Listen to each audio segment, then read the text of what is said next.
Nós iniciamos com os projetos de pesquisa em 2006, com a questão do uso das ferramentas de comunicação e informação nos cursos de graduação à distância. Então, que implicações essas ferramentas tinham nesses cursos, nesse processo de ensino-aprendizagem nos cursos de graduação?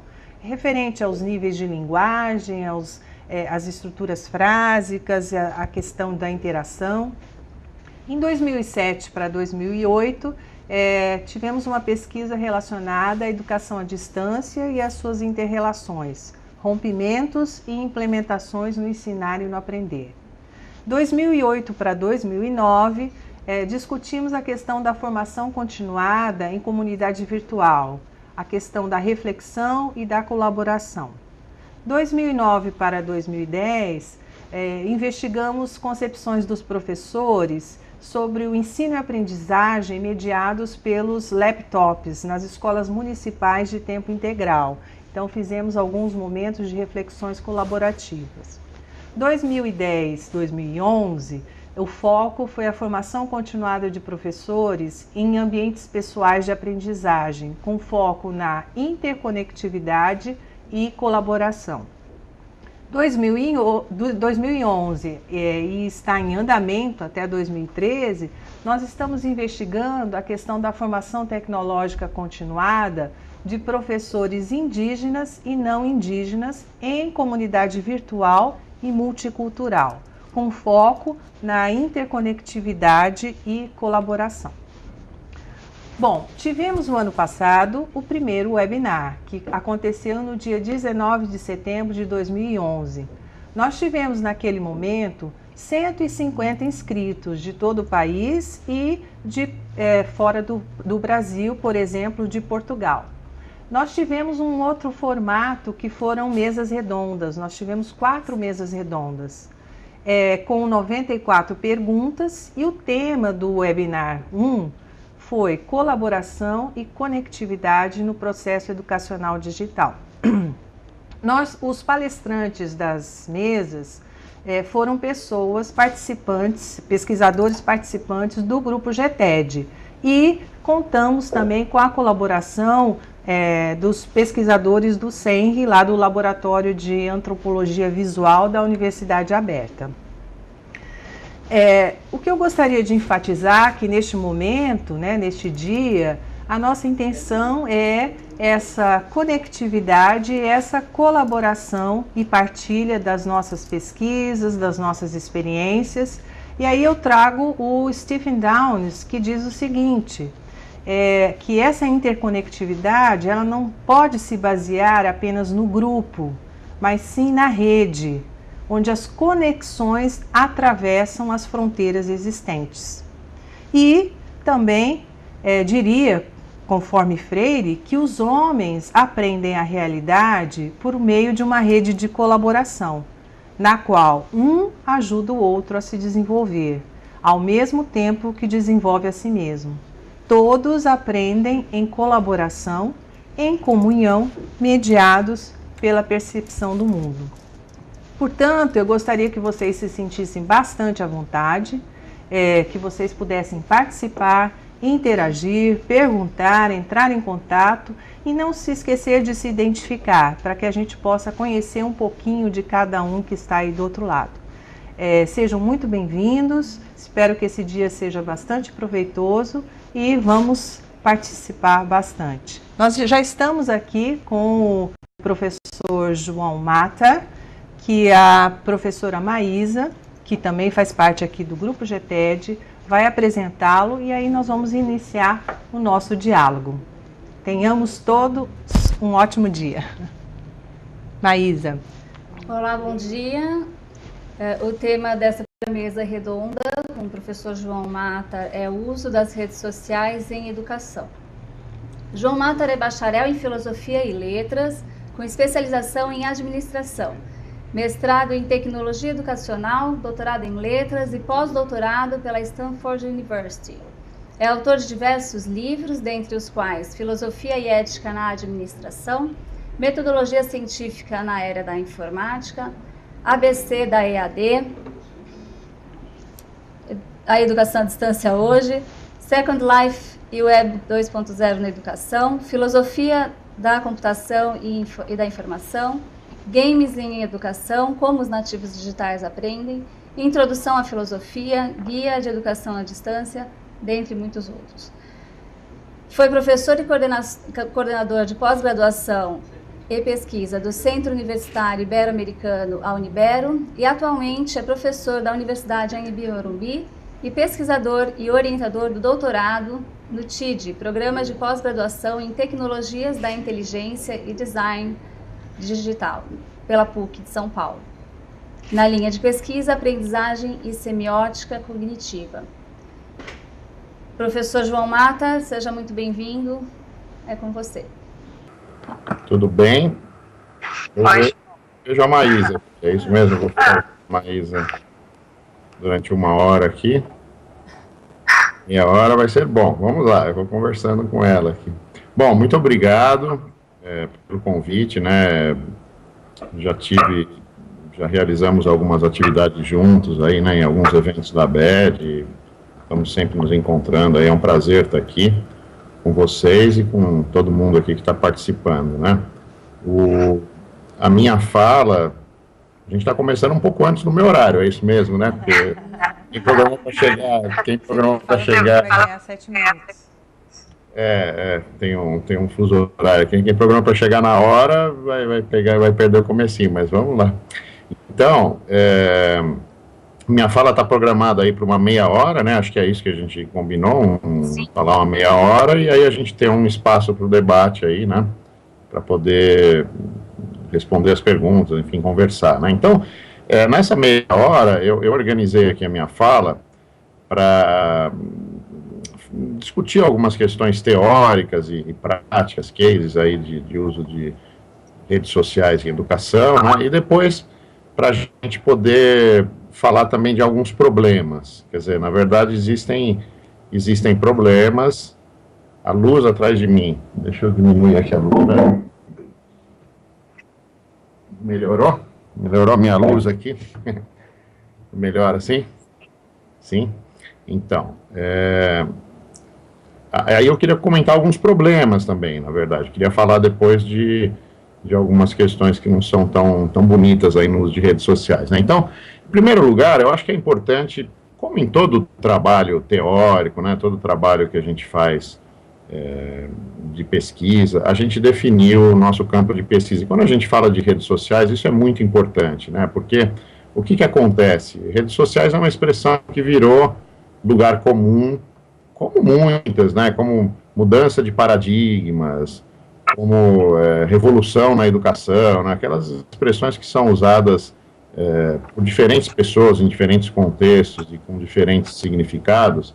E aí, quando um pesquisador, quer dizer, um estudioso vai trabalhar com esse fenômeno, ele precisa definir hoje, ele precisa fazer um exercício de filosofia da linguagem, né, quer dizer, de metalinguagem, dizer o que ele quer dizer com a expressão redes sociais, enfim. E eu costumo dizer que a gente tem, em primeiro lugar, eu acho que é muito importante a gente diferenciar o conceito de redes sociais do conceito de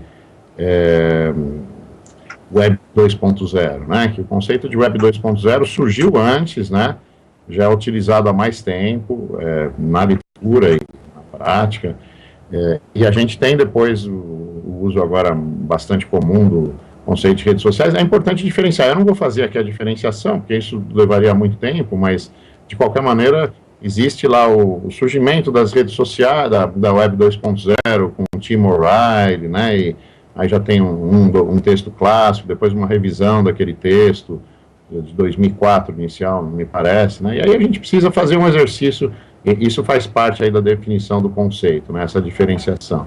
Além disso, eu costumo trabalhar com 3, eu não sei como é que vai funcionar aqui a questão dos links, mas se eu puser um link aqui, imagino que a gente consiga depois distribuir aí, né, o link, talvez a gente consiga, vocês consigam pôr aqui. Eu vou colocar um link aqui, que é uma imagem simples, mas que eu tenho trabalhado já há algum tempo para diferenciar 3 tipos de conceitos que eu tenho encontrado aí, que eu acho que são mais comuns quando as pessoas falam de redes sociais, né? O primeiro, que é um conceito menor, e que é cada vez menos usado, é o conceito de redes sociais, se referindo, por exemplo, a Orkut, Facebook, LinkedIn, quer dizer, que são aquelas redes sociais num stricto senso, assim, num sentido menor, né? Que a gente começou a chamar de redes sociais, porque são o quê?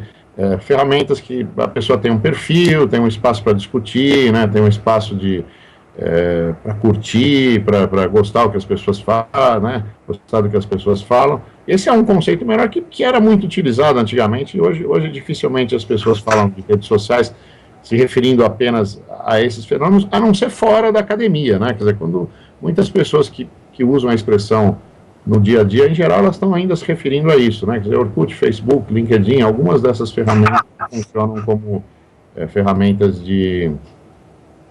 com essa característica, né? Com perfil e que eu disse. Em segundo lugar, a gente pode falar de redes sociais num sentido mais amplo, quer dizer, toda ferramenta que permite que as pessoas se comuniquem, criem grupos, né? Interajam, se relacionem. E aí a gente aumenta o número de ferramentas, né? Além dessas que eu já citei, a gente pode pensar em ferramentas como o próprio Twitter, né, o YouTube, que o YouTube a gente coloca vídeo, mas a gente comenta vídeo, é possível, o YouTube, pouca gente sabe, mas ele tem lá uma inbox que você pode se comunicar com as pessoas, né, criar grupos para assistir vídeos em conjunto, responder com vídeos, né, então aí a gente aumenta essa quantidade de ferramentas para praticamente todo tipo de ferramenta, quer dizer, o Skype que nós estamos usando, quer dizer, qualquer tipo de videoconferência que permita que as pessoas se comuniquem, depois interajam, tal, poderiam ser consideradas redes sociais, né? Esse é um sentido mais amplo, né? E um terceiro sentido, que é o mais amplo ainda, talvez a gente possa falar que é mais amplo, é pensar redes sociais como as pessoas, né? Quer dizer, as pessoas constroem redes sociais, as pessoas se relacionam e elas criam redes sociais. Então, nesse sentido, redes sociais seriam anteriores a todas essas ferramentas, né? Desde que o ser humano se relaciona, desde que o ser humano cria grupos, né? Ele já cria redes sociais. Essas ferramentas, então, aí tem um discurso, vamos dizer, purista aí, que gosta de usar dessa maneira. Essas ferramentas que eu estou citando aqui não são redes sociais, elas são softwares de redes sociais, né? Eles são softwares que permitem que as pessoas criem, interajam, se comunicam, né? E se comuniquem e construam redes sociais, né? Então, esse tipo de discurso é um discurso que não gosta de falar de ferramentas, não gosta de explorar muitas ferramentas, porque as ferramentas têm uma vida útil, uma obsolescência, elas desaparecem, né? Elas gostam de estudar a relação entre as pessoas, né? Eu fiz essa pequena introdução porque eu considero o seguinte, como eu disse, a primeira definição lá, ela é cada vez menos usada, né? Que é só LinkedIn, Facebook, Orkut. Mas eu acho que esse discurso das redes sociais como pessoas, ele não é suficiente para quem trabalha com tecnologia e educação. Então, o discurso e eu estou colocando nesse nível aqui o discurso da cybercultura, o discurso sobre redes sociais que a gente tem grupos que trabalham no Sul, né, quer dizer, o André Primo, o Alex Primo, uma série de pessoas, quer dizer, que têm trabalhado com redes sociais, do ponto de vista sociológico, do ponto de vista de relacionamento, é um discurso legítimo e muito importante para todo mundo que trabalha na área, mas ele não é suficiente para um trabalho de formação de professores, né? Ele tende a ser um trabalho, ele tende a caminhar para um trabalho de formação de professores muito abstrato, né? Muito genérico, falando sobre as pessoas se relacionam, qual é a importância da cybercultura, que o professor precisa ser aculturado nessa nova cultura digital, mas ele não... Então, me parece que esse trabalho com as ferramentas, ele é importante porque, ao mesmo tempo em que ele é um trabalho técnico, tecnológico, em que você pode formar o professor no uso da ferramenta e cases em que ele pode utilizar aquela ferramenta, né, explorar cases que já existiram, realizar atividades práticas e tal, Além disso, é possível ser reflexivo, quer dizer, o fato de você estar trabalhando com ferramenta não quer dizer que você não está sendo reflexivo, é possível você trabalhar com pedagogia, é possível você pensar a educação quando você está discutindo ferramentas, né? Então, o meu discurso tem focado muito nesse segundo nível que eu coloquei aí, né? Quer dizer, eu trabalho com as ferramentas e eu, inclusive, não tenho nos meus escritos, nas minhas falas, tido a necessidade de diferenciar, dizer que eu estou falando de softwares de redes sociais. Eu uso a expressão redes sociais para as ferramentas mesmo, e sem nenhum problema. Quer dizer, eu acho que a gente não precisa ter vergonha de dizer que, trabalhando com ferramentas, nós estamos trabalhando com educação, né? E aí a gente pode trabalhar num campo que é da tecnologia educacional, né?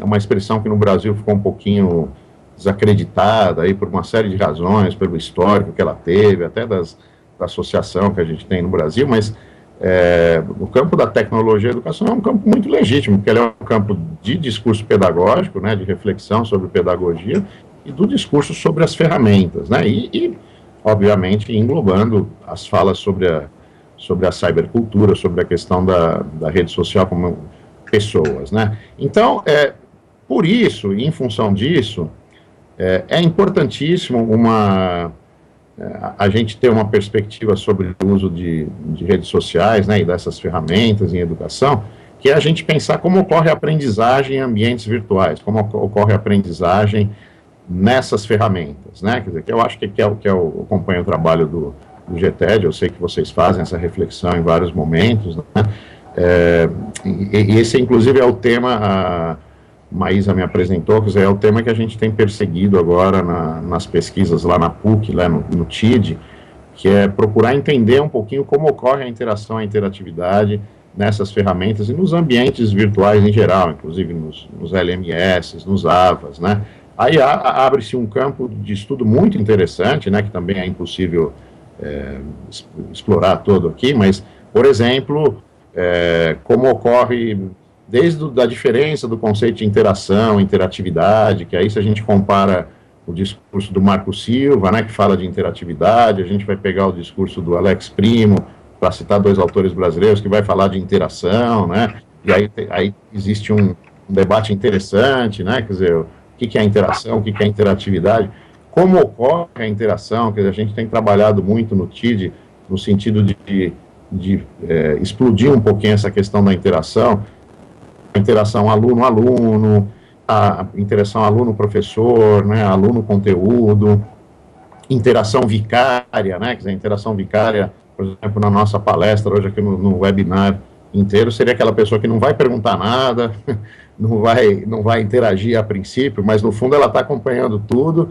Se a Maísa fizesse uma provinha lá no final, ela responderia a provinha muito bem, porque ela interagiu com os conteúdos e mentalmente ela pensou sobre aquilo, ela refletiu, né, quer dizer, então, às vezes as pessoas que não estão lá, tão presentes no fórum, né, às vezes um aluno entra no fórum e responde muito, né, mas ele lê o primeiro post e depois não lê mais nada, ele dá a resposta dele e não lê mais nada, né, e o interator, aquele que interage vicariamente, ele lê tudo, na verdade, né, então, o que a literatura mostra, os estudos mostram, é que às vezes essa pessoa que está interagindo quietinha lá, no fundo ela está tendo um processo de aprendizagem mais rico do que aquele outro que entra, assim, rapidamente, responde tudo e depois não continua, né, acompanhando o debate, né. Então a gente tem, eu acho que esse tema aí da aprendizagem em ambientes virtuais é um tema muito rico e que merece ser explorado, né, aí bastante aí, né, por diversos grupos de pesquisa. Uma outra coisa que tem me chamado bastante atenção, assim, e isso tem virado praticamente uma obsessão de trabalhar essas questões, é que é o seguinte, de um resumo muito simples, obviamente muito simplificado, mas eu enxergo claramente hoje nas pedagogias aí de educação à distância, que inclusive estão invadindo a educação presencial, dois modelos opostos aí, né? A gente, obviamente, pode pensar um contínuo entre esses modelos, mas dois modelos opostos. E quem estava no congresso da ABED, agora que foi em São Luís, né, no mês passado, percebeu isso claramente se ficou no encerramento do congresso, né? Porque a primeira fala do no congresso, nós tivemos o Paulo Simões, que vai estar com vocês aqui de Portugal, né, vai estar um pouquinho mais tarde aí conversando com vocês, falando sobre PLEs, que é o tema que ele vai explorar aqui, quer dizer, de ambientes pessoais de aprendizagem. Ele passou por várias ferramentas, falou muito da interação, da interatividade, né? Então a gente tem um modelo interativo que o Marco Silva defende, né, nas falas dele, no livro Sala de Aula Interativa, nos diversos vídeos dele que existem aí na internet, né? E aí, de outro lado, nós tivemos uma palestra depois do Paulo, que falava sobre o título, se eu não me engano, era Ensino Estruturado, né? O que é o ensino estruturado? É um plano de aulas pronto, um plano de ensino pronto, o conteúdo pronto, porque no caso da educação à distância, no caso da educação presencial, mesmo com plano de ensino, plano de aula pronto, o professor chega na aula e ele vai acertando as coisas em função da turma, né? Turma maior, turma menor, ele vai fazendo uma adequação daquele conteúdo. Na educação à distância, nesse modelo de ensino estruturado, o conteúdo também vem pronto, né? Ou num PDF, ou num flash, lá, alguma coisa. As atividades prontas, as questões de avaliação prontas, e bancos de questões, né? Aí objetivos de aprendizagem extremamente diferenciados, definidos, né? Objetos de aprendizagem, às vezes descontextualizados, sem conexão entre eles, né? Então, me parece que é claro no que a gente está vivendo na educação à distância, aí uma tensão muito grande entre esses modelos, porque grandes instituições que têm comprado, outras instituições menores, têm entrado no mercado de educação à distância com muita força, têm optado por essa opção do ensino estruturado, que no limite não precisa mais de professor, no limite você vai ter todo o material pronto, testes de múltipla escolha, você vai ter um ensino à distância que é o sonho financeiro de toda instituição que está preocupada com o lucro, está mais interessada no lucro, que eu não tenho aquele gasto variável com o professor, né? Tem um gasto de produção de material inicial, né? Então, por que eu estou falando isso? Porque as redes sociais nos possibilitam exercitar uma resistência contra esse modelo de ensino estruturado, né? E aí, então, quando a gente vai pegar o discurso do Marco Silva, vai pegar o discurso do Paulo Simões, né, e de pessoas que têm advogado, têm defendido esse modelo mais interativo, eles estão trabalhando com redes sociais, né? Quer dizer, é possível trabalhar interativamente com ambientes de aprendizagem. O Marco Silva trabalha muito com o Moodle, por exemplo, gosta muito, né? Mas as redes sociais nos permitem espontaneamente, porque a gente vai vendo as coisas acontecendo, né? Elas vão fluindo aí, ou até intencionalmente, né? Quer dizer, eu vou completar agora a minha fala citando alguns cases, nos permitem trabalhar e mostrar que é possível fazer educação à distância de uma maneira interativa, né, sem que a gente precise trabalhar tão rigidamente como esse modelo aí do ensino estruturado defende, né. Eu tenho particularmente realizado várias experiências, e o GTED participou de várias delas, né. A gente teve um seminário nacional da ABED em 2009, que eu coordenei, que foi realizado em diferentes ferramentas, com várias atividades, né, 2.500 participantes, foi uma experiência muito interessante. E o ano passado nós tivemos a JovaEd, que agora virou uma jornada virtual ABED de educação à distância, que virou um evento contínuo, né, que vai acontecer todos os anos, e também tivemos 5.000 participantes do Brasil, de fora do Brasil, usando várias ferramentas, usando várias redes sociais, ou vários softwares de redes sociais, né, com atividades bastante interativas, né, a avaliação do evento sempre muito positiva, com problemas, é óbvio, estamos testando aí, né, modelos aí de eventos virtuais. Esse ano nós vamos ter a JovaEd, quer dizer, o ano que vem, o mês que vem, logo mais em novembro, teremos uma nova jornada virtual, e especificamente agora, quer dizer, nesse momento, nesses 2 meses, nós estamos no início, eu estou junto com o Paulo Simões, ele provavelmente vai falar disso aqui também, coordenando um MOOC, né, que é um curso massivo online, né, que também vai estar utilizando várias ferramentas e aberto, né, e justamente para procurar com as redes sociais explorar um pouco esse modelo mais interativo. Quer dizer, a ideia dos MOOCs que nasce com conectivismo, né, e eu sei que também que aí a própria o próprio discurso inicial de vocês já citou o conectivismo, ainda já citou o Downs, né, e eu sei que vocês têm trabalhado, a Isa também, bastante, né, acompanhado. Uma ideia principal dos MOOCs me parece, né, quer dizer, que isso é bastante importante, é mostrar que é possível fazer educação à distância interativa para um grande número de pessoas. Eu acho que esse é um grande desafio, porque uma das que o Marco Silva sempre defende é que para o modelo interativo que ele fala, precisa ter 30 alunos na classe, 25 no mínimo, no máximo, desculpa, ou 20, mas aí a gente precisa de soluções que permitam a gente trabalhar com mais pessoas. A gente não vai poder crescer e fazer educação à distância apenas com 20 pessoas em salas de aula virtuais, né? E os MOOCs, eu acho que são experiências muito ricas nesse sentido, quer dizer, é possível mostrar que a gente pode crescer em escala e utilizando redes sociais, aí que usam as redes sociais, né? Crescer e, ao mesmo tempo, manter um nível de interação, de interatividade e não se tornar simplesmente um curso unidirecional, né? Então, a gente tem procurado explorar isso bastante, né?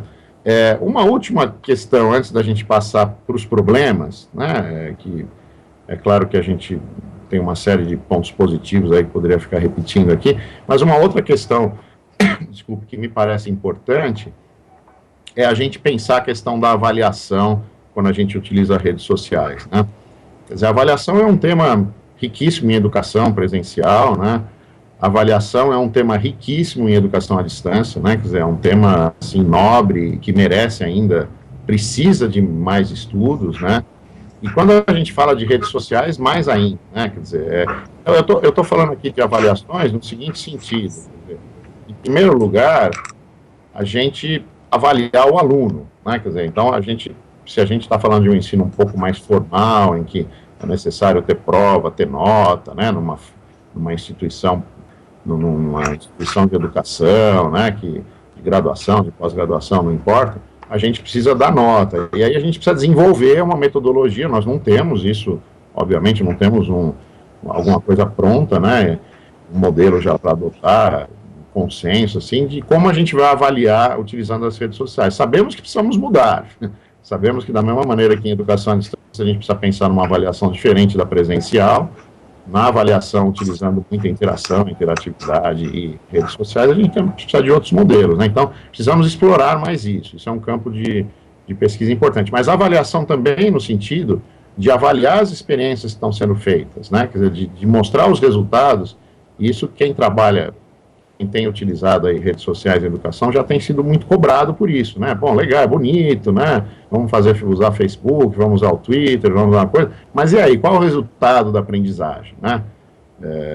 Tem que discutir o que é resultado de aprendizagem, como é que vai medir, é claro, mas a gente precisa mostrar resultados, né? Então, faz parte, eu acho que do nosso trabalho, quem está trabalhando nessa área, procurar cases, né? Quer dizer, e registrar, inclusive, os cases, registrar as próprias experiências, mas procurando mostrar resultados, nem que os resultados sejam mostrados de formas diferentes da tradicional, né, da avaliação tradicional, mas mostrar como que aquele processo de aprendizagem, né, resultou em satisfação dos alunos, em aprendizagem mesmo, né, quer dizer, é um trabalho que, por exemplo, já foi feito na área de games, né, quer dizer, os games vêm sendo utilizados na educação muito antes das redes sociais. Se a gente pensar nessas redes sociais que eu fui citando, que são mais recentes, né? E nós já temos uma história de avaliação do uso de games em educação, tanto de avaliação dos alunos, de pensar como que o aluno vai ser avaliado, mas de avaliar o resultado do uso de games em educação. Nós temos um grande material, né? No meu livro Games em Educação, publicado pela Pearson, eu exploro um pouco isso, foi um pedido, inclusive, do editor. Nós já temos um grande material para mostrar, para quem duvida, falar assim, ó, tá aqui um monte de gente que fez trabalho com grupos de controle e mostrou que quem utilizou games teve resultados mais interessantes de aprendizagem, mesmo numa avaliação tradicional feita posteriormente ao uso dos games, né? O resultado, inclusive, mostra uma coisa curiosa, que muitas vezes você faz uma avaliação com games, as pessoas usam games, um outro grupo não usa, você faz uma avaliação após a experiência e não tem diferenças significativas. Mas aí você repete a experiência depois de um mês, a avaliação, e aí quem trabalhou com games tem um resultado melhor. Então, os games, por exemplo, nos dão uma pista, olha, talvez o trabalho mais interativo, né, o trabalho de aprendizagem que os games possibilitam, ele gere maior retenção do aprendizado. Então, quer dizer, uma prova realizada logo em seguida não vai ter diferenças, mas depois de um tempo, aquela pessoa que interagiu, né, que brincou, uma aprendizagem mais lúdica, ela guarda mais o aprendizado, porque aquele aprendizado foi mais significativo. É muito provável que a gente tenha resultados similares no trabalho com redes sociais, né? Então, esse campo da avaliação a gente precisa explorar. É um campo muito importante. Problemas, tá? Para encerrar, eu queria encerrar com problemas. Poderia ter sido ao contrário, né? Começar com os problemas e encerrar mais otimistamente, mas eu queria apontar alguns problemas aqui que a gente precisa trabalhar. Quer dizer, uma das questões que são levantadas, uma das questões levantadas com frequência é o seguinte: bom, legal, estamos trabalhando no Facebook, ótimo, mas é uma ferramenta proprietária. Quer dizer, é uma ferramenta de uma empresa aí, amanhã eles podem fechar de repente, né?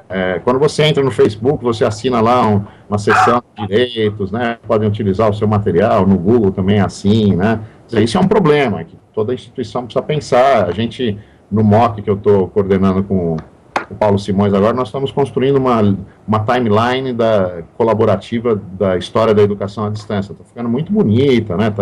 É lindo ver no Facebook, né? Porque o Facebook já tem uma timeline, então você põe as coisas na timeline, dá para pôr imagem, comentar e tal. Mas aí uma pessoa já questionou, com toda razão: poxa, mas estamos fazendo uma coisa colaborativa e deixando na mão de uma ferramenta, e se amanhã eles resolvem fechar, resolvem apagar as coisas, né? Tudo que aquele coletivo construiu não está mais lá. Então a gente tem, nós temos um backup, aí estamos fazendo um backup no Google Docs, mas aquilo que a gente está construindo com aquela cara no Facebook realmente está... não está no nosso controle. Então, principalmente para instituições, isso é uma preocupação legítima e precisa ser pensada, né?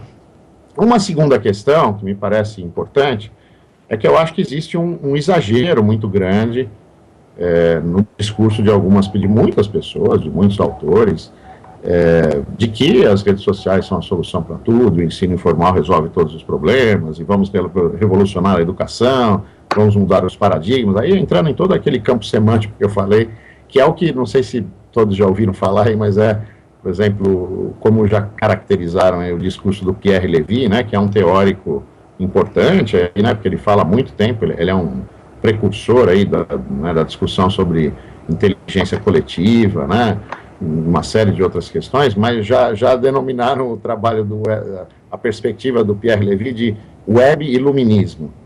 O que é um web iluminismo? Quer dizer, é que como se a internet fosse... saímos da idade das trevas e entramos na idade das luzes agora, né? Então a gente... É um trabalho interessante recuperar lá qual era o discurso dos iluministas, da razão, né, da importância da razão e tal. E aí vem o Pierre Levy e outros autores dizendo: bom, agora com a internet, quer dizer, é um otimismo muito grande. E é interessante a gente contrapor esse otimismo, né? Eu fiz um trabalho muito bonito com alguns alunos meus de uma disciplina na Embi Morumbi, que a gente trabalhou o Castells, que também é um outro otimista, né? A gente pode classificar como um otimista num grupo aí, com muitas diferenças, mas no grupo do Pierre Levy, e nós comparamos, por exemplo, com o discurso do Bauman. Sigmund Bauman, assistimos um vídeo do Bauman, né, que é um crítico, né, da nossa vivência nos ambientes virtuais, né. Então, assim, é importante para também quem está trabalhando, quem está formando professores, quem está participando, escrevendo, né, mostrar que tem perspectivas diferentes, tá, que a gente ganha coisas importantes aí, mas não é uma idade da razão, que agora se resolveram todos os problemas, as redes sociais e a internet vão caminhar para uma solução genérica. A gente tem problemas, e aí, nesse sentido, eu queria pôr um último link. Eu não sei se os links estão indo para o ar, mas eu tenho certeza que depois a Maísa, como ela é muito eficiente, eu sei que ela já deve estar colocando nas redes sociais, mas depois vai colocar em algum lugar. Esse texto é um texto que eu li outro dia, um texto recente, de 2012, eu acho que é uma inglesa, eu até troquei alguns e-mails com ela, Margaret Shaw, que eu não conhecia, mas conheci por causa do texto. Ela fala o seguinte, muito interessante, o nome traduzido, né, seria o autor coletivo romântico, né? O que ela faz? Ela vai dizer o seguinte: como que nós, nesse momento, né, de excitação com a internet, com as redes sociais, como que nós acabamos considerando essa questão da inteligência coletiva, tudo que é produzido coletivamente, de uma maneira, da mesma maneira que a gente chamava os gênios antigamente no romantismo. O gênio romântico, é um gênio, as coisas vêm espiritual, ele é inspirado por Deus, né? Então ele é um discurso que não pode ser discutido,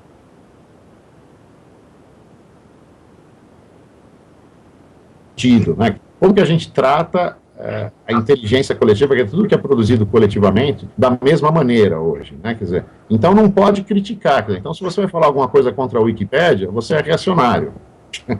Porque como? É uma coisa feita em várias mãos, né? Mas, poxa, a Wikipédia tem muitos problemas. Eu aportuguesei, algumas pessoas usam Wikipedia, mas eu uso Wikipédia, né?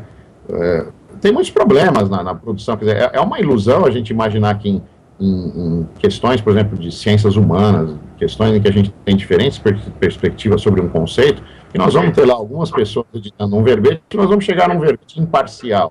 Né? Quer dizer, é uma ilusão. Isso nós não vamos chegar. Quer dizer, se você quiser estudar alguns conceitos, você vai ter que estudar diferentes autores, justamente ver diferentes perspectivas. Ninguém quer, como professor, ninguém quer formar seres humanos, ele precisa um discurso imparcial. Então, tem problemas no projeto da Wikipedia, tem problema no desenvolvimento, e o que a Margaret Cho conta no artigo dela é que ela é da área de direito e ela foi editar alguns verbetes na Wikipédia. E algumas edições dela foram revertidas. Aí ela discute, mas a gente não pode discutir nada, mas que coletivo é esse? Quer dizer, e aí ela justamente passa essa discussão, que eu acho muito interessante para todo mundo que está trabalhando na área, de como a gente romantizou isso, né? Como se não pudesse nunca criticar. E eu tenho feito algumas experiências com meus alunos de a gente entrar na Wikipedia para editar verbete também, é claro, mas às vezes de entrar para corrigir erros de português. Entrada no meu blog, eu passo esse link também para a Maísa. Em alguns casos, os alunos entram, corrigem erro de português e o erro dele é revertido.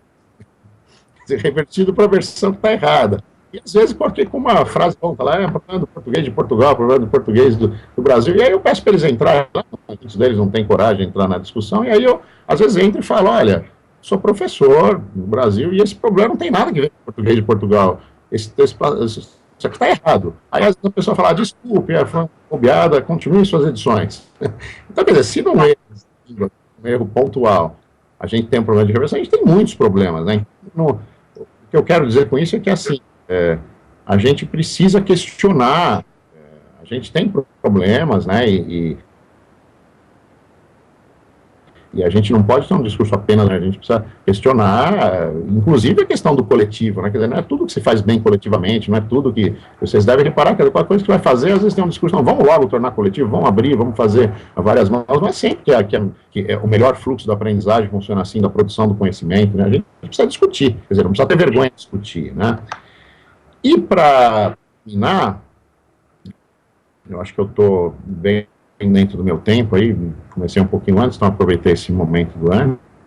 Para terminar, uma outra coisa que tem me incomodado ultimamente é o seguinte, eu falo muito sobre redes sociais, quem me acompanha sabe isso, quer dizer, eu publico, né, quer dizer, eu realizo experiências, se tem algumas aqui, né, defendo justamente esse modelo mais interativo, e aí as redes sociais entram muito bem como ambientes, comparando com o momento de ensino mais rígido aí, né, à distância e também presencial.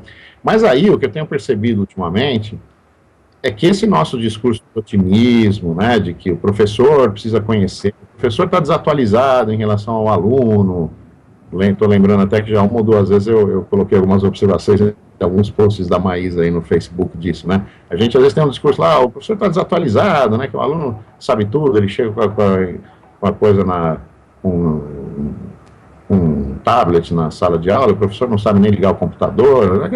A gente tem um discurso que é legítimo, claro, nós temos um problema aí de defasagem, né? De geração de aprendizagem, mas esse nosso discurso, então, que nós precisamos formar o professor, é claro, precisamos inserir o professor na cultura digital, ele é totalmente legítimo, só que ele pode ser usado politicamente de uma maneira que a gente não gostaria, que é o quê?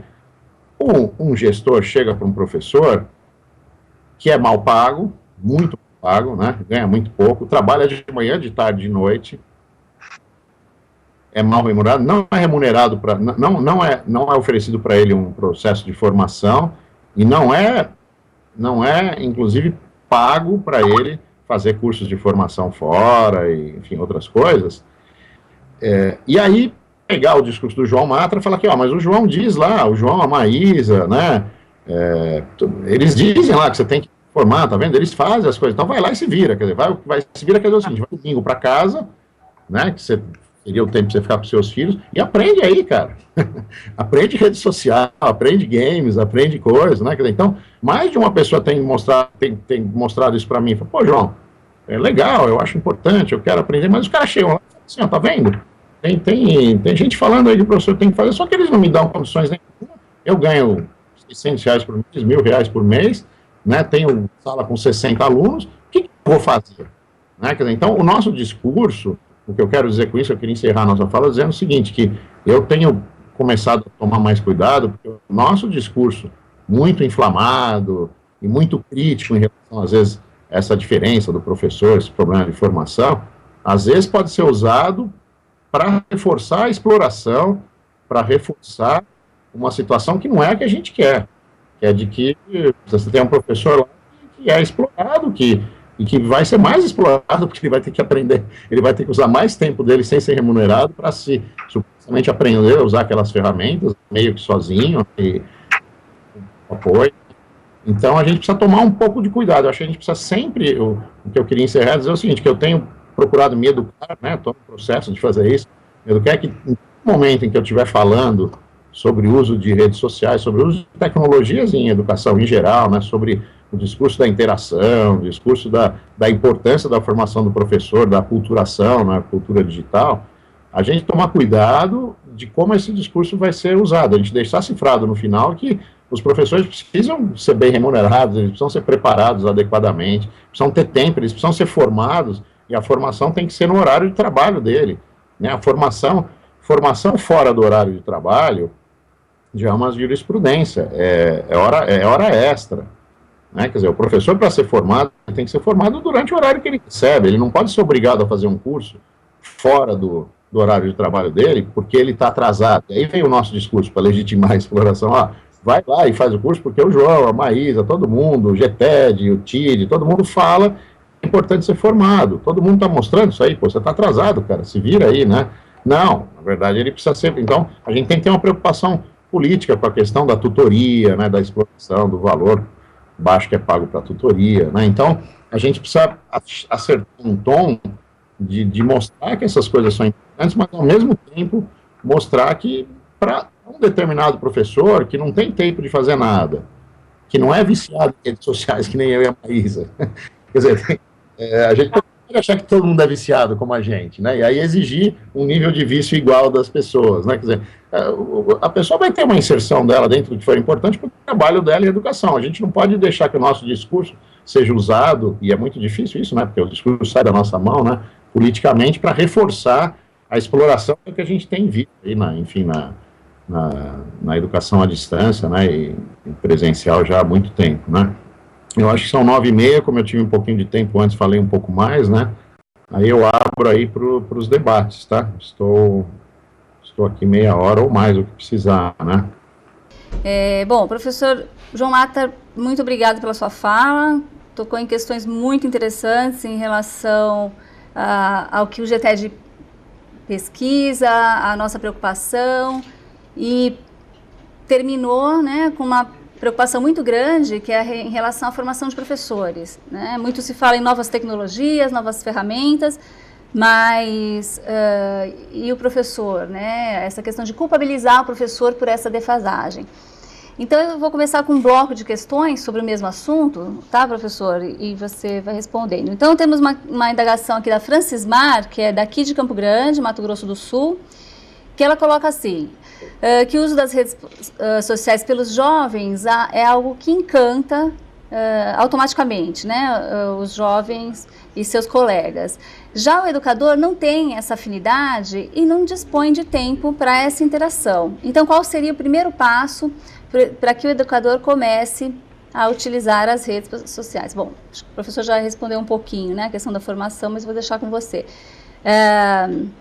Tem uma questão relacionada também à gestão, né, que é do professor Maurício Macedo Vieira, aqui de Campo Grande, né, ele faz um resumo depois eu posso mandar todas para o professor João Mata, ele responde mais abrangentemente. Ele coloca aqui, trabalha numa escola pública, que não há dentro do currículo essa disciplina de informática na educação, ou alguma coisa relacionada às tecnologias, né?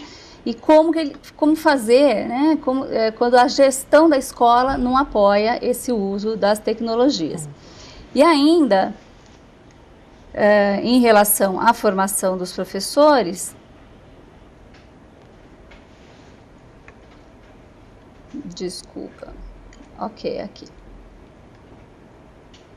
Então vamos deixar essas duas, porque sumiu aqui a minha outra, que era alguém de Petrolina, perguntando sobre a Jéssica. É a Jéssica? É a Jéssica de Petrolina, então ela Você coloca... Quer que eu fale? Como que em uma instituição onde tem curso técnico superior, as redes sociais são bloqueadas. Então são 3 questões interrelacionadas, de formação, gestão, e que esse bloqueio das redes sociais tem a ver com ideologia, né? Talvez. Ok, vamos lá, voltamos para mim já, estão me ouvindo? Bom, várias questões, na verdade, relacionadas, né, eu fui fazendo umas anotações aqui, então é o seguinte, em primeiro lugar, eu apresentei agora no congresso da ABED, lá os primórdios, aí a primeira vez que eu apresentei o resultado de um trabalho que eu tenho feito na AMB Morumbi, que é o seguinte, na AMB a gente utiliza o Blackboard como ambiente de aprendizagem, né, quer dizer, para toda a disciplina presencial, não só para disciplinas à distância, mas toda presencial, a gente usa um ambiente de aprendizagem, toda disciplina presencial tem uma cópia, tem uma criação da disciplina virtual lá no Blackboard, né? Então a gente usa um ambiente de aprendizagem como apoio às atividades presenciais, né? E eu uso intensamente com meus alunos, né? Como apoio e até para atividades à distância que a gente complementa. E eu tenho feito já há vários semestres, as disciplinas são semestrais, eu tenho feito experiências utilizando o Facebook como um outro ambiente, para justamente medir onde que os alunos preferem, porque o que eu sempre achava é que, poxa, a gente abre qualquer coisa no Facebook, você tem uma interação imensa, faz um fórum no Blackboard, ninguém participa, né, então eu imaginava que os resultados sempre seriam muito ricos nessa comparação. E o semestre passado eu fiz isso de uma maneira um pouco mais estruturada, inclusive para poder publicar, então eu fiz uma avaliação inicial dos alunos, medindo quais eram os estilos de aprendizagem desses alunos, né, e avaliando qual era o conhecimento deles de informática, de uso de redes sociais e tal. E aí usamos o Blackboard praticamente fazendo a mesma coisa que a gente fazia no Facebook, né, como 2 ambientes espelhos, e aí medimos depois medi depois o resultado no final e fiz algumas entrevistas. E aí, assim, resumindo, isso vai sair publicado mais de uma vez, aí provavelmente pretendo ainda avaliar melhor os dados, eu tenho bastante dados aí no caso. Uma curiosidade é que é o seguinte, os alunos dizem assim, não, a gente gostava muito do Facebook, porque a gente via informações rápidas, via os anúncios, recebia rapidamente, mas a gente também gosta do Blackboard. A gente gosta de entrar no Blackboard para estudar. Para estudar, a gente gosta do Blackboard, as coisas estão mais estruturadas, mais organizadas. Então, assim, os resultados iniciais, o legal da gente fazer pesquisa é isso, né, quando a gente faz a pesquisa sem querer influenciar o resultado e sem querer que reforce nossa tese, né? Para mim foi uma surpresa, e eu quero explorar isso mais, quer dizer, tanto os dados que eu já tenho, quanto repetir as experiências, a surpresa de saber o seguinte, os alunos gostam realmente muito das redes sociais e gostam do Facebook para algumas coisas na educação, mas isso não significa que eles não querem ter um ambiente tradicional, eles também gostam, também tem um uso para eles, para acesso, né, a organização da informação, parece mais adequada e esses são alunos supostamente mais nativos digitais do que eu, né? Então, eu acho que em primeiro lugar a gente precisa tomar um pouco de cuidado quer dizer, não em relação à diferença do professor e do aluno, mas de achar que o aluno está na rede social e ele só gosta da rede social, ele não gosta de mais nada, né? Quer dizer, os resultados dessa minha pesquisa apontam que não, né? Que existe a possibilidade que os alunos preferem a convivência das duas coisas, tá? Em segundo lugar, também explorando um pouquinho aqui o trabalho que eu fiz aí com o uso de games e educação, que continuo fazendo, né? Existe um instituto nos Estados Unidos ligado ao MIT e tal, que fez um trabalho muito forte no uso de games em educação, já há algumas décadas, há vários anos, e aí, durante muito tempo ficou parado. Ele chama Educational Arcade. Eu vou pôr aqui depois bom, a Maísa fala inglês, né? Então, Educational Arcade, se ela procurar, ela acha que... E eles ficaram parados durante muito tempo, não publicaram nada. Aí veio muita gente e falou, tá vendo, ó, esse Education Arcade, é MIT, nem eles fizeram o negócio, o que vocês querem vir com essa história de games e educação, né? Isso aí não vai funcionar, né? Não dá certo. E aí, há alguns anos, aí, acho que 2009, eles publicaram 2 PDFs, 2 relatórios no site deles, que são muito ricos para todos nós, mesmo que você não trabalhe com games, são muito ricos para quem trabalha com tecnologia e educação, tal. E porque por vários motivos, mas o que eu queria pôr aqui para comentar uma das perguntas que é o seguinte: uma das conclusões que eles chegaram foi esses 2 papers são meio que uma meia-culpa de como os games foram utilizados em educação, e o que deu certo e o que deu errado. Então, eles falam o seguinte: olha, uma das coisas que deu errado foi o seguinte: nós achamos que a gente ia fazer um game legal, com interação, com avaliação, tudo, não sei o quê, e aí a gente iria pegar o game e dar na mão do professor, e o professor ia usar com os alunos. Só que aí tem um problema: o professor joga menos que os alunos. Quer dizer, o professor não sabe jogar. Então, quando o professor punha o game na mão dos alunos, os alunos rapidamente chegavam no nível que o professor não chegava. E aí, quem fez a pergunta pensando em redes sociais, em tecnologia em geral, é a mesma coisa, né? Quer dizer, como resolver isso? Então, aí, nesse paper do Educational Arcade, ok.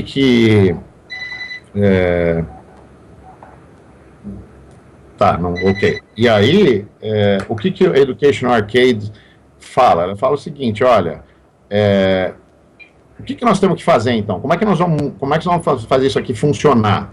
Nós vamos fazer da seguinte maneira: vamos dar um game para o professor, mas não vamos esperar que o professor vai jogar tanto quanto os alunos.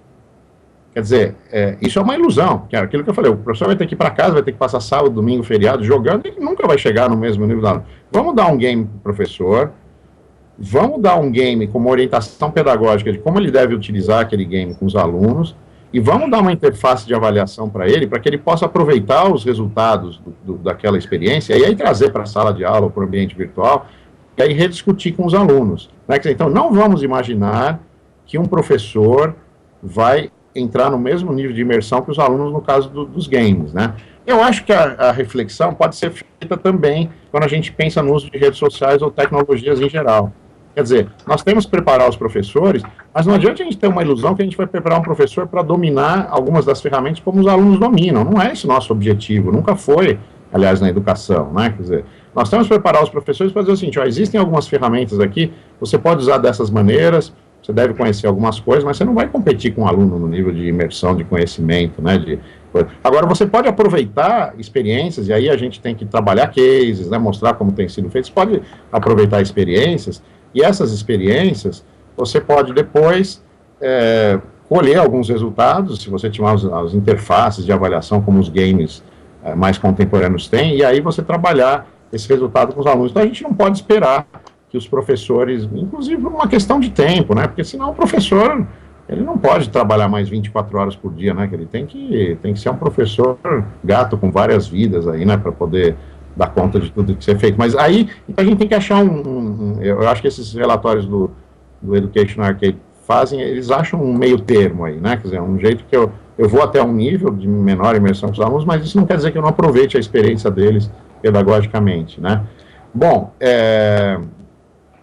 questão da gestão, né, que me falaram. Formação, gestão está dentro. Quando a gente fala de formação de professores, a gente necessariamente tem que falar de formação de gestores, né? Quer dizer, eu tenho sido cada vez mais convidado de uma maneira intensa, assim, febril, assim, para fazer trabalhos de formação de professores, às vezes em instituições privadas, às vezes universidades, às vezes órgãos públicos e tal. E eu sempre, quando isso não vem na proposta, eu sempre peço que quem são gestores, você incluir essas pessoas junto na formação. Senão não vai funcionar. Quer dizer, coloca os gestores junto com os professores.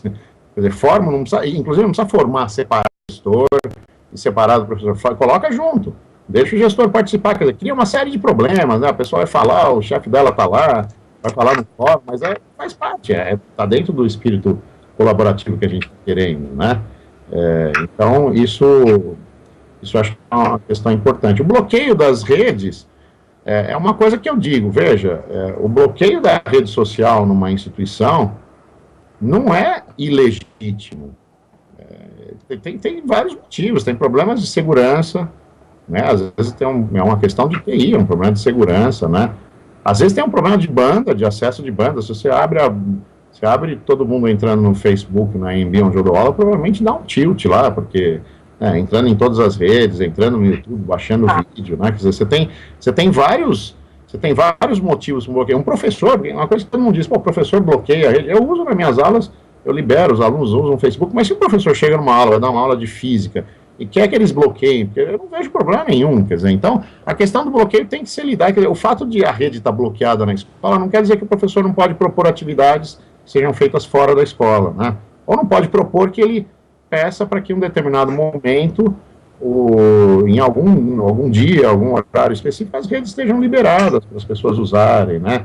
Então, eu acho que a gente tem que lidar com isso, por exemplo, mas não é só uma questão de ser careta, a gente criticar para as pessoas que estão erradas, tem que ver o que está por trás, conversar, né, conversar com as pessoas de TI, enfim, conseguir liberações específicas para horários em que eu quero utilizar, né, quer dizer, então, usar redes sociais na educação, eu acho que isso é o que eu queria dizer assim, usar redes sociais na educação não quer dizer abrir a rede social na escola e deixar todo mundo entrar onde quiser, não, se for fazer isso é melhor fechar mesmo, melhor fechar, porque você precisa preparar o professor para usar, você precisa preparar os alunos para usar, você precisa ter um projeto pedagógico para usar, é disso que nós estamos falando, é disso que eu estou falando, quer dizer, não significa assim, legal, abre lá, todo mundo usa agora, então agora eu uso redes sociais na minha escola, não, isso não é, se for isso, deixa fechado mesmo, tá? Então assim, o abrir a rede tem que estar vinculado a um projeto, a uma atividade que nem precisa ser feita na sala de aula, né? Por fim, eu queria dizer que na Embi Morumbi, que nós temos um curso de pedagogia, nós temos 4 disciplinas ligadas de informática, de tecnologia e educação. Foi feito pela Luciana Santos, um projeto lá muito bonito e tal. Então, quem faz o curso de pedagogia de 3 anos, o curso, se não me engano, é 3 anos na Embi, durante 2 anos, quer dizer, nos 2 primeiros anos, 4 semestres, a primeira disciplina chama tecnologia educacional, ele vai ter 4 disciplinas, vai criar vídeo, vai criar site, vai criar não sei o quê. Então, assim, isso eu acho que é um processo normal. Quer dizer, não me parece que faça mais sentido um curso de pedagogia não ter formação para uso de tecnologia. Mas também não adianta ser uma matéria separada, sozinha lá, né? Que nem a gente faz com música na escola, né? Que o cara vai lá, toca uma flautinha e fala que teve aula de música, né? Aprende uma musiquinha na flauta, ou então vai lá, joga queimada e fala que teve educação física, né? E, bom, teve educação física no ensino médio. Quer dizer, não adianta ser uma matéria solta lá, dada por um professor que acabou sem conexão com as outras. Tem que ser um projeto. Lá nós temos um projeto de 2 anos, né? As matérias têm uma sequência, elas se comunicam com as outras do curso, né? Eu acho que é uma tendência que tem que acontecer aí, né? Volto para Maísa. Tá, mas agora sobre ambientes e ferramentas. Primeiro eu queria pedir perdão para o Francis Mar, que eu chamei de a Francis Mar, desculpa. E tem muitas perguntas ainda e comentários em apoio, em solidariedade ao seu conceito de formação de professores em relação à educação à distância, né? Dentre eles a Lucy de São Paulo, o Eduardo de Campo Grande, a Indelenice de Curitiba, há muitos outros, ok? Depois eu vou disponibilizar. Agora, em se tratando de ferramentas e dos ambientes, professor João, tem a pergunta da Selma Bessa, de Fortaleza, ela é do Centro de Referências do Professor. Ela diz que eles utilizam lá redes de aprendência, né? Ela disponibiliza o link, depois eu coloco na nossa página e no Facebook e no Twitter. A Roseli Stone, de Costa Rica, daqui do estado de Mato Grosso do Sul também, ela pergunta quais seriam as redes que fazem essa interligação entre os alunos, essa conectividade entre os alunos. E o Márcio Leitão, que participa sempre das nossas atividades, ele é de João Pessoa, e nós desvirtualizamos nossa relação no passado, né, Márcio? Ele pergunta como fazer para integrar o Moodle com as redes sociais. Isso também já é um caso da nossa próxima convidada de um próximo evento, a Gisele Brugger, que trabalha com isso. E o Eduardo Figueiredo, de Campo Grande, também faz o mesmo questionamento em relação às ferramentas e aos ambientes.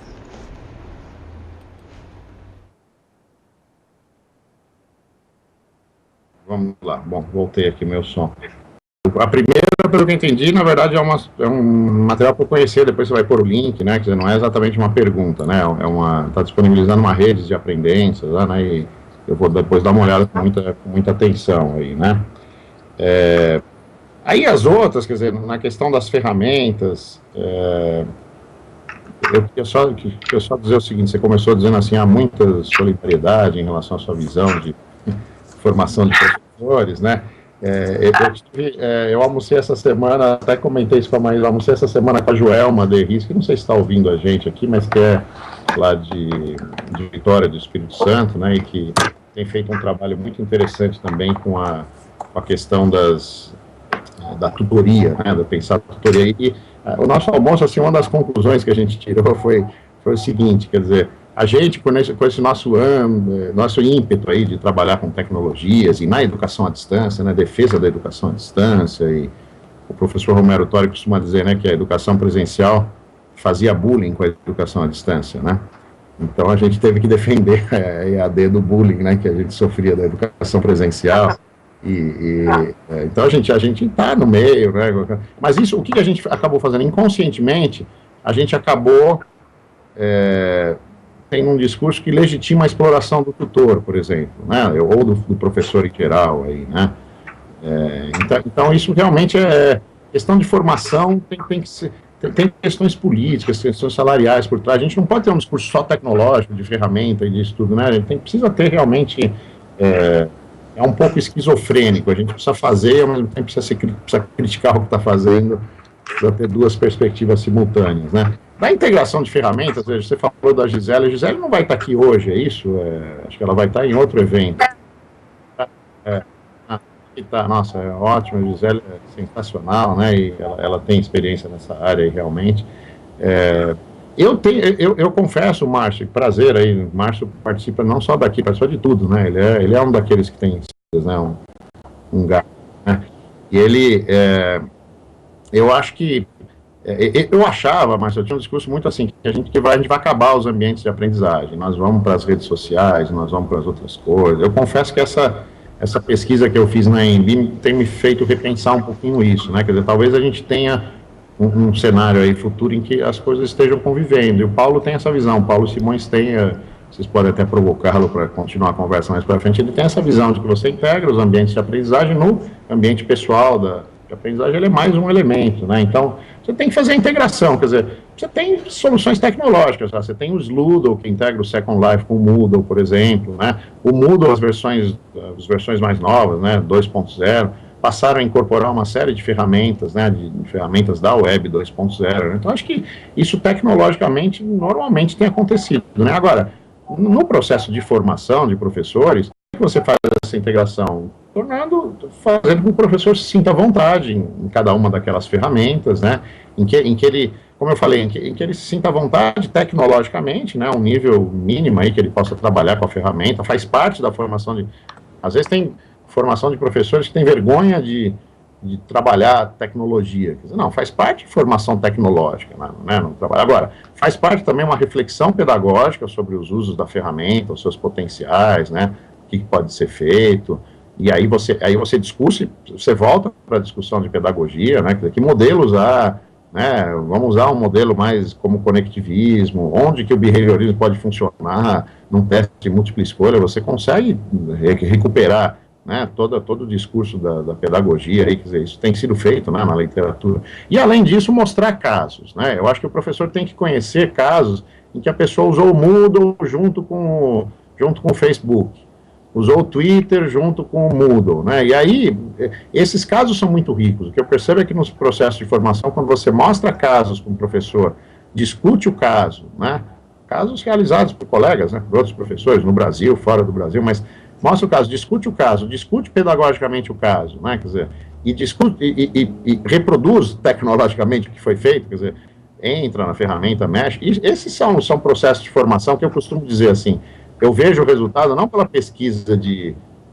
opinião com o professor no final, mas pelo brilho dos olhos dele durante o processo que termina, quer dizer, eu enxergo claramente, eu sou uma pessoa pouco intuitiva, acho que eu sou mais racional, mas nesse momento eu enxergo claramente pelo brilho do olho, o que ele está pensando, como aquilo foi importante para ele, como aquilo vai ter um resultado. Então, quer dizer, quando você combina o estudo de caso do que está sendo feito e põe a mão na massa e cria coisas novas no processo de formação e discute pedagogia, que discute cybercultura também, você consegue preparar os professores para fazer essa integração. Eu acho que isso é importante, quer dizer, ela não é apenas tecnológica, ela tem que ser também criativa, né? Você tem ferramentas, você precisa combinar essas ferramentas, como vocês fazem aí no GTED, por exemplo, né?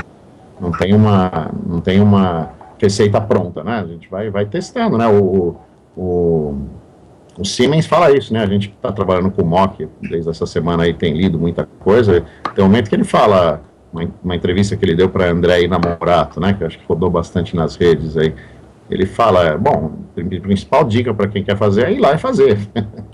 Vai lá e faz um MOC, quer dizer, você vai ler, você vai procurar, agora você precisa ir e fazer, e aí rever os resultados, quer dizer, tem um trabalho de preparação, mas depois de colocar a mão na massa. E eu percebo que quando eu faço as formações dessa maneira que eu estou dizendo, os professores saem de lá, voltam para os seus lugares, fazem coisas, me devolvem, e é maravilhoso, é um círculo virtuoso, né, porque as pessoas estão fazendo, estão pensando, continuam discutindo, né, enfim. Não sei se tem tempo mais aí, mas vou devolver para Maíra. Eu gostaria de colocar que tem muitas perguntas, temos a Estefanês, que é um prazer tê-la assistindo, de São Paulo, o professor Gilmar, não vou pronunciar o sobrenome, de Canoinhas, São Paulo, que também está sempre nos eventos, Mazurkiewicz, talvez. A Sandra de Juiz de Fora, Cristina Bento de Lorena, São Paulo, Wanda Faleiros, daqui de Campo Grande, Patrick de Bandeirantes, daqui também de Mato Grosso do Sul, Rosália Rocha, do Rio de Janeiro, Wagner de São Paulo, Marieza, de Campo Grande, Tatiana, de Florianópolis, Pedro Miranda, de Corumbá, aqui em Mato Grosso do Sul, Rodrigo Medraro, de Juazeiro, Bahia, e a Imaculada Conceição também, que está sempre nas nossas redes, né, nossa amicíssima virtual do Rio de Janeiro, fazendo muitas perguntas em relação à sua primeira fala, em relação à conceituação de Web 2.0, querem saber do projeto UCA, enfim, foram para várias direções. A sua fala despertou muita curiosidade e muitas elucubrações. E eu queria dizer que, então, que a gente pode continuar essa discussão no nosso Twitter, que é @Grupo GTED, com a hashtag GTED, tá? Que estamos utilizando hoje na página, na nossa página do Facebook, Grupo GTED, e também usando o Twitter do professor João Matar, que é @João Matar, com 2 T's, todo junto, e a gente pode continuar essa discussão. Ok? Professor João Matar, muito obrigada pela sua participação. E você quer fazer alguma colocação final, na despedida? É que nem o Serra e o Haddad ontem, votem em mim, né? Eu tenho 2 minutos para as considerações, mas votem em mim, porque vai continuar. Não, eu queria dizer que eu tenho um dia inteiro aí, né? Você falou que a minha fala despertou todo mundo, porque foi 9 horas da manhã, né? Aí foi 8, né? Com certeza despertou muita gente aí, né? Quem estava acordado, mas tem o evento o dia inteiro aqui, né? Eu queria dizer que ela continua no Twitter, que você falou, tá, mas continua assim. A gente tem um MOC aí que vai durar 2 meses, nós temos a Jovaed, que vai acontecer em novembro, que é uma atividade à distância, gratuita também, com direito a certificado, que vai ocorrer. Nós temos 2 eventos muito importantes agora, que são 3, na verdade. Tem o SB Games, que é um evento que vai ocorrer em Brasília, no feriado 2, 3 de novembro, é legal depois colocar. Quem está interessado nessas discussões, é legal ver o que está acontecendo na área de games, né? Temos o Congresso Brasileiro de Tecnologia Educacional, que vai acontecer em 29 e 30 de novembro, em Petrópolis, no Rio, e temos o evento do Hipertexto, que vai ser no Rio de Janeiro, em Recife, né? Além do web currículo, que eu sei que vocês vêm para cá também, né? Tem uma série de... Segundo semestre enche de coisa, né? Então, agora, esse finalzinho de ano, novembro, aí, tem muitas chances de, virtualmente ou presencialmente, essa discussão continuar além das redes aí, né? Então, obrigado, votem em mim, eu sou o candidato mais adequado, sem dúvida, o outro nem deu chance para mim. Você já está eleito, professor. Muito obrigada. Nós faremos então agora 15 minutinhos de intervalo e sempre entre uma palestra e outra temos esses intervalos e durante os intervalos faremos um bate-papo aqui com os integrantes do GTED para vocês conhecerem um pouquinho mais das nossas pesquisas, tá? A próxima palestra então é com a Joana Peixoto, Tecnologia na Educação, uma questão de transformação ou formação. Até já! Olá, bom dia a todos. Meu nome é Patrícia Rodrigues, também sou membro do GTED e durante os intervalos estarei com vocês entrevistando os nossos convidados e também os nossos GTEDianos diretamente dos estúdios da UCDB virtual. Vocês acabaram de assistir a palestra com o professor João Matter a respeito do uso das redes sociais na educação e agora eu vou conversar com a nossa pesquisadora Rosimeire Marins Regis dos Santos, pedagoga, mestre em educação e doutoranda em educação pelo CDB, professora universitária e pesquisadora das TIC e redes sociais. Bom dia, professora, é um prazer tê-la conosco. Bom dia, Patrícia. Professora, fale a respeito das suas pesquisas. O que você vem pesquisando no GTED? Bom, minhas pesquisas no GTED, eu ingressei no GTED em 2006 e em 2007 eu iniciei uma pesquisa sobre o processo de aprendizagem mediado pelas tecnologias de informação e comunicação. Nesse processo dessa pesquisa, né, foi a minha dissertação de mestrado em educação, mestrado aqui pela UCDB, e eu investiguei ali, analisei as interações ocorridas em um ambiente virtual de aprendizagem, que é o ambiente mudo, né, utilizado aqui pela educação à distância da Universidade Católica Dom Bosco.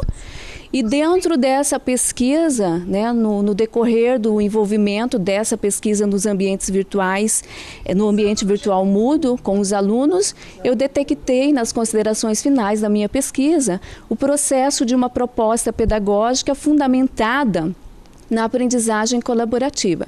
Essa é uma das pesquisas. E hoje, em 2012, a minha investigação relacionada ao grupo de pesquisa ao GTED é o processo, a formação continuada, né, dos professores, mediado pelas tecnologias de informação e comunicação e redes sociais. Então, o que ocorre aí nesse processo de formação continuada, as suas implicações e as suas possibilidades no processo de formação de professores. E especificamente essa pesquisa nós vamos abordar mais numa mesa hoje, que é a última mesa aqui do segundo webinar. Professora, você acredita que a utilização das redes sociais nas escolas, elas podem facilitar o aprendizado dos alunos?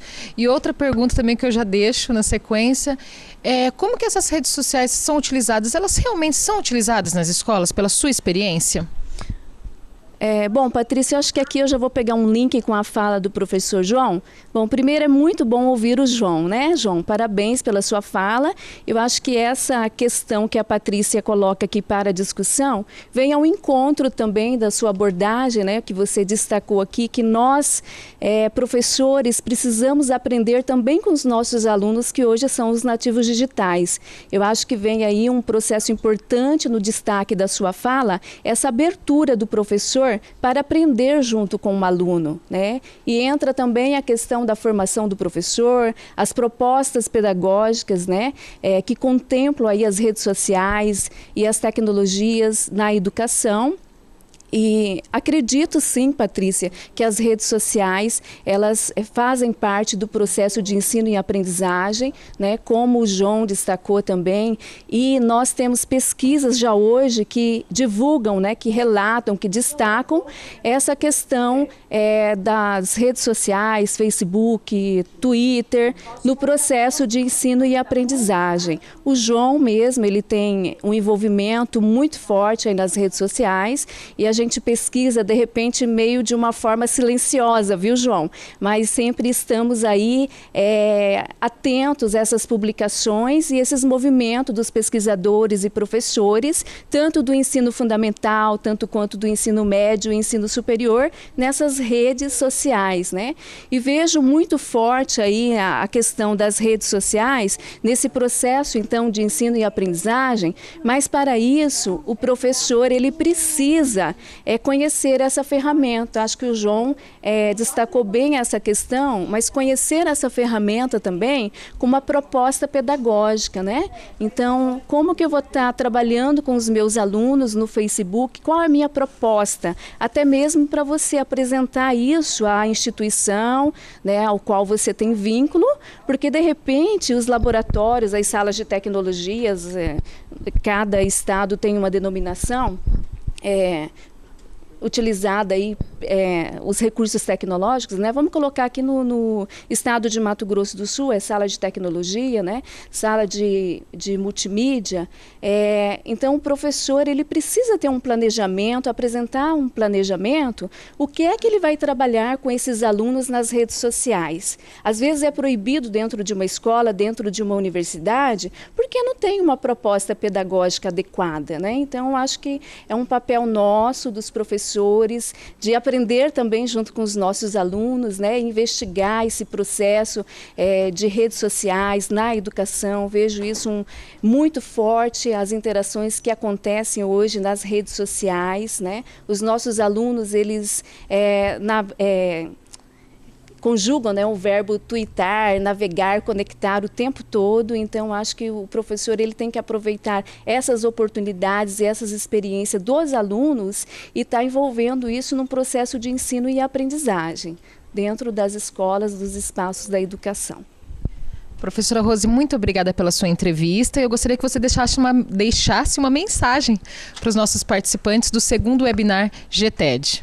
Bom, agradeço aí a participação de todos vocês que estão nos ouvindo online, né? Hoje é um dia bastante produtivo aqui durante o segundo webinar, com vários palestrantes. Eu vou ter que se ausentar agora porque me parece que a Joana Peixoto já quer iniciar a fala dela, né? Então, eu acho que é um dia que nós podemos aproveitar bastante para pensar em relação às nossas práticas pedagógicas e também a nossa formação para a utilização desses recursos, né, tecnológicos e das redes sociais na educação. Acho que é um momento propício, o webinar, para essas discussões. Muito obrigada pela participação de vocês e até a próxima. Obrigada, professora Rose. E daqui a pouquinho nós voltamos com a segunda palestra, nosso segundo momento, que é Tecnologia na Educação. Uma questão de transformação ou formação, com a professora Joana Peixoto. Bom, daqui a pouquinho é o nosso segundo momento, mas antes vamos conversar com o professor Jefferson Pistori, ele que é o diretor-geral da UCDB, Universidade Católica Dom Bosco Virtual. Bom dia, professor, é um prazer tê-lo conosco. Bom dia, Patrícia, e é um prazer ter vocês aqui com a gente também. Professor, fala a respeito dessa parceria, desse trabalho UCDB virtual e também GTED. Na verdade, o GTED ele tem papel fundamental na nossa proposta de educação à distância na universidade. É ali que se concentram todos os nossos pesquisadores e a gente troca muita figurinha. Quer dizer, a gente que está num projeto de educação à distância, com cursos formais de graduação e pós-graduação, a gente precisa bastante da pesquisa. E é o GTED que nos dá esse suporte. Então a gente faz sempre uma boa troca, né? A gente tem um universo de campo de pesquisa e as pesquisas refletem na qualidade da nossa oferta. Professor, fala um pouco do CDB virtual para a gente. Nós começamos nosso projeto, basicamente junto com os pesquisadores. Não é um projeto que nasceu numa vontade de ter educação à distância da instituição, mas sim dos próprios professores. Então nasceu num grupo de pesquisa, no próprio GTED, e aí foi se consolidando, né? Então nós hoje temos o credenciamento para oferta de curso de graduação, pós-graduação e cursos de extensão. Então a gente tem hoje 13 cursos de graduação à distância, ofertados em diversos polos no país. Nossa metodologia busca essa vontade de que o aluno possa estudar onde ele estiver, né? Então preconizamos o uso de ambientes virtuais, da internet, e isso faz com que a gente tenha uma maior proximidade, inclusive com o grupo de pesquisa, porque nós realmente estamos na crina, né, dessa nova metodologia. A gente precisa estudar, precisa aprimorar nossos recursos e com certeza a educação à distância no CDB com o apoio do GTED e esse seminário webinar já é o segundo, ele é muito enriquecedor, quer dizer, toda a comunidade acadêmica está assistindo, nossos professores, e trazer esses palestrantes que realmente fazem a pesquisa na educação à distância é muito importante para a gente. E os futuros projetos, professor? Sempre, né? Não dá para parar. Nós estamos na universidade com um novo planejamento estratégico até 2017 e lá consta diversas iniciativas, né? Estamos buscando alguma viabilidade de trazer um estrito senso à distância. Se a gente não conseguir isso, a gente quer pelo menos que seja um pouco mais integrada essas ferramentas no nosso estrito senso. A graduação presencial também vem utilizando o que a gente vem fazendo na educação à distância. Então o nosso ambiente virtual, que é o Moodle, já é disponibilizado para vários professores na sala de aula. Gostei de ouvir o professor João falar do Blackboard na IAMB. Todas as salas possuem uma versão online. Acho que esse é um desejo também aqui da UCDB. E a gente pretende iniciar esse projeto do planejamento com isso, né? E fomentar um pouco mais a educação à distância no uso da educação presencial e os projetos que a gente já vem tocando, né? Nós temos hoje chegando a 20 pós-graduação à distância, nós temos uma parceria com o parceiro local, o Portal Educação, que dá um suporte muito importante, principalmente no desenvolvimento do conteúdo, aulas mais interativas no sentido de objetos de aprendizagem, animações, né? Então a gente vai buscar avançar um pouco nessa parceria e também nos nossos cursos de graduação. Professor, muito obrigada pelo bate-papo aqui nos estúdios, muito obrigada em nos receber mais uma vez, né? E eu gostaria que o senhor deixasse uma mensagem aqui para os nossos participantes, para o pessoal que está assistindo a gente. É muito bom ver a diversidade de público, né? A gente tem professores, alunos, regiões diferentes do país e colocar a universidade nesse momento é muito importante, principalmente para que a gente tenha realmente noção, né, do quão importante é a educação à distância nesse país e tem que se levar a educação à distância com seriedade. E é isso que a gente vem buscando fazer. A gente acerta, a gente erra e é com isso que a gente acha que pode chegar num futuro melhor para a educação brasileira. Obrigada, professor. E daqui a pouquinho a professora Joana Peixoto ela já está posicionada. Daqui a pouquinho nós retomamos o nosso segundo momento, do segundo webinar GTED.